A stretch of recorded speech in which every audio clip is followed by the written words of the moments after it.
Hello everyone, this is Meera Dhankhar and welcome back to my YouTube channel commerce vibes. तो class 12th accountancy chapter कर रहे हैं 6 और chapter है बच्चों अपना कैश फ्लो स्टेटमेंट। इसमें हम प्रैक्टिकल क्वेश्चन कर रहे हैं। कैश फ्लो जो स्टेटमेंट अपना चैप्टर है उसमें हमें स्टेटमेंट बनानी है एक कैश फ्लो की, कि जो कैश है वो कहाँ से आ रहा है, कहाँ जा रहा है, मतलब कैश का फ्लो कैसा है वो हमें यहाँ फाइंड आउट करना है। बच्चे बहुत ज़्यादा कंफ्यूज हो गए थे, इवन मेरी क्लास के बच्चे हैं उनके भी बहुत सारे डाउट थे। तो एक बार मैंने आपको पहले ये नहीं कहा कि आप इसको रट लो। जो ये कैश फ्लो स्टेटमेंट का फॉर्मेट हमें गिवन है, मैंने ये किसी भी बच्चे को क्लास में भी नहीं कहा कि बेटा आप इसको रट लो, क्योंकि रटने का कुछ फ़ायदा नहीं है। अब हम क्वेश्चन कर रहे हैं ऑपरेटिंग एक्टिविटी की। हम बस एक बार इसको देख लेंगे फॉर्मेट को। जब अपने क्वेश्चन करेंगे तो साथ के साथ देखेंगे कि हाँ इस क्वेश्चन में क्या क्या एडजस्ट करना है। पहले लेंगे क्या, नेट प्रॉफिट लेंगे। नेट प्रॉफिट के बाद एडजस्ट करेंगे उसमें नॉन कैश और नॉन ऑपरेटिंग आइटम्स, मतलब ऐसी नॉन कैश और नॉन ऑपरेटिंग आइटम्स जो उस प्रॉफिट में से पहले ऐड हो रखे हैं। एक्सपेंस था कोई, उसमें से लेस हो रखा था तो उसको ऐड बैक कर देंगे। कोई इनकम थी उसमें ऐड हो रखी होगी तो उसको लेस कर देंगे। फिर हमारा आ जाएगा operating profit before working capital changes. उसमें भी हम हमारी जो करंट की एसेट्स और करंट की लायबिलिटी है उनमें जो चेंजेस आ रहा है उसके अकॉर्डिंग यहाँ से निकाल लेंगे। फाइनली हमें अमाउंट मिल जाएगा कि कैश जनरेटेड फ्रॉम ऑपरेटिंग, जो कैश ऑपरेशंस हुए हैं हमारे, कैश में कितना हमारा ऑपरेटिंग एक्टिविटी में कितना कैश हमारा यूज़ हो गया है, फिर वो अमाउंट आ जाएगा। फिर हम उसमें इनकम टैक्स को लेस कर देते हैं। ये हमारी ऑपरेटिंग एक्टिविटी। ऐसे ही 3 अलग अलग हेड हैं, cash flow statement from operating, investing and financing. फिर तीनों का टोटल कर लेते हैं। फिर क्या कर लेते हैं, तीनों का टोटल कर लेते हैं। टोटल करने के बाद जो नेट आ जाता है उसमें ओपनिंग बैलेंस ऐड कर देते हैं और फिर जो हमें चाहिए एग्जैक्ट क्वेश्चन में चाहिए क्लोजिंग, वो हमें मिल जाएगा। हम 2 सालों की बैलेंस शीट उठा के उसमें जो कैश और कैश इक्विवेलेंट का जो ओपनिंग और क्लोजिंग बैलेंस है उसमें ओपनिंग और क्लोजिंग के बीच का जो डिफरेंस है वही फाइंड आउट कर रहे हैं यहाँ पर, कुछ ज़्यादा अलग नहीं है। तो बिल्कुल कंफ्यूज होने की ज़रूरत नहीं। जितने क्वेश्चंस करोगे, देखो किसी भी चीज़ को याद करना, रटना बिल्कुल पॉसिबल नहीं है। आप प्रैक्टिस करोगे, जिस चीज़ की जितनी प्रैक्टिस करोगे तभी आप उसको अच्छे से क्लियर कर सकते हो। क्लियर हुआ? अब हमें जो क्वेश्चन करना है 9 चैप्टर, इसका मैंने फॉर्मेट पहले ही ले लिया था क्योंकि वीडियो ज़्यादा लंबी हो जाती है। ठीक है, अब देखिए question number 9। Narula limited earn A profit of 2 lakh after charging और क्रेडिटिंग द फॉलोइंग आइटम्स। मतलब एक प्रॉफिट मिल गया हमें, इसमें टैक्स का नाम नहीं लिया। इसका मतलब जो मैंने हेडिंग डाली नेट प्रॉफिट बिफोर टैक्स, ये कितना मिल गया? क्वेश्चन ने हमें दे दिया 2 लाख का। कितना दे दिया? 2 लाख का। जस्ट ए मिनट, कुछ और है इसमें। हाँ रुको एक मिनट। हाँ देखो ये 2 लाख का है। इसमें ये क्या है, इसमें ये जो आइटम्स हैं ये चार्ज करने के बाद हैं। ठीक है, इसमें डेप्रिसिएशन है, लॉस है, अमोर्टाइजेशन है, प्रोविजन फॉर डाउटफुल डेट्स है, प्रोविजन फॉर टैक्सेशन है, ट्रांसफर टू जनरल रिजर्व है, gain on sale of machinery है। अब देखो एक हमने वर्किंग नोट किया था, वर्किंग नोट में हमें क्या एडजस्ट करना था? वर्किंग नोट में हमें एडजस्ट करना था अगर कोई भी इस प्रॉफिट में से कोई जनरल रिजर्व पहले ट्रांसफ़र कर रखा है तो उसको ऐड कर देंगे क्योंकि वो प्रॉफिट में से निकाल लिया होगा, या फिर जो प्रोविज़न फॉर टैक्सेशन था वो भी इसमें क्या करेंगे, ऐड बैक कर देंगे। ये दोनों चीज़ें ऐड बैक करेंगे। तो इसके लिए पहले मैं क्या बना लेती हूँ, पहले मैं यहाँ आपको क्लियर कर देती हूँ वर्किंग नोट में, वर्किंग नोट, और ये क्लियरली बनाना है। वर्किंग नोट में क्लियरली बना देते हैं। क्या करना है हमें यहाँ पर, पहले हम लिखेंगे profit for the year. Profit for the year, profit कितना बता रहे हैं? प्रॉफिट बताया उसने 2 लाख। ठीक है, अब जो ये प्रॉफिट आया है इस प्रॉफिट में से हमने जो रिजर्व में पैसा ट्रांसफ़र कर रखा था वो लेस किया होगा पहले। अब वो लेस किया है तो ऐड बैक करेंगे। तो ऐड क्या कर देंगे, इसमें ऐड कर देंगे जो वो प्रोविज़न बनाया था हमने टैक्स के लिए, वो प्रोविज़न फॉर टैक्स कितना 40,000 कह रहे हैं, ये भी ऐड कर देंगे। ठीक है, कितना आ गया? 2,40,000। फिर इसमें हमने जो अमाउंट पहले ट्रांसफ़र किया होगा जनरल रिजर्व में, उस टाइम ये अमाउंट घट गया होगा तो अब उसको भी ऐड बैक कर देते हैं। जो एक्सपेंसेस पहले हम कर चुके हैं उनको दोबारा से क्या कर देंगे, ऐड कर देंगे।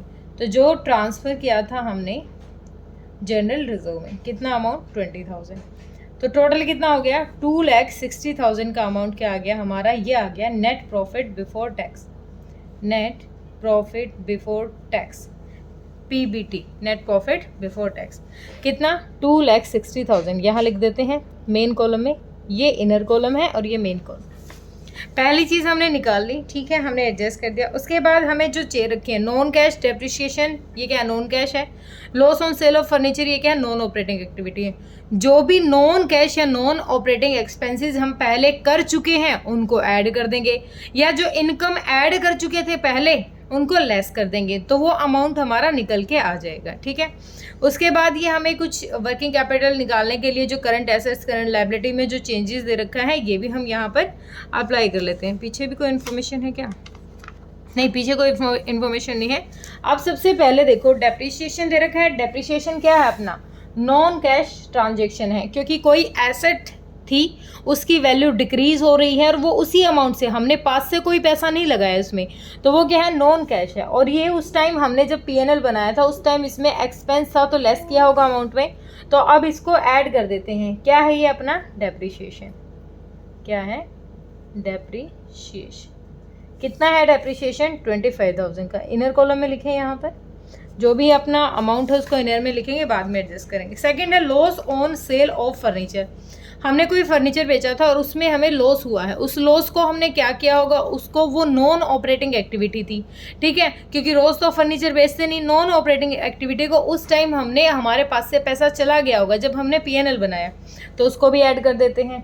क्या है हमारी ये पे, loss on sale of furniture, कितना 3,000, कितना 3,000, ठीक है। नेक्स्ट हमें क्या दे दिया, amortisation of development cost. Amortisation of development cost, amortisation भी क्या है हमारे लिए, नॉन कैश, नॉन कैश क्या है, ट्रांजेक्शन है, तो ये भी उस टाइम एक्सपेंस था, हमारा क्या हुआ होगा, लेस हुआ होगा, तो यहाँ इसको क्या कर देते हैं, add. Amortisation of development cost, development cost कितना 8,000, ठीक है। फिर नेक्स्ट हमें दे रखा है provision for doubtful debts. Provision बनाया था हमने डाउटफुल डेट्स के लिए, तो उस टाइम भी हमने पैसा निकाला होगा, प्रोविजन बनाया तो उसको भी एड बैक कर देते हैं। प्रोविजन फॉर डाउटफुल डेट्स, कितना अमाउंट कह रहा है ये 2400 का, 2400। नेक्स्ट इसने कहा है हमें कि प्रोविजन फॉर टैक्सेशन है, वो हम एडजस्ट कर चुके हैं, यहाँ वर्किंग नोट में प्रोविजन फॉर टैक्सेशन कर चुके हैं। ट्रांसफर टू जनरल रिजर्व, वो भी हम यहाँ एडजस्ट कर चुके हैं। Gain of sale of machinery, ये क्या है, नॉन ऑपरेटिंग एक्टिविटी होगी। नॉन ऑपरेटिंग कैसे, रोज़ थोड़ी ना मशीन बेचते हैं, और मशीन बेची तो हमें प्रॉफिट हुआ था, गेन हुआ था।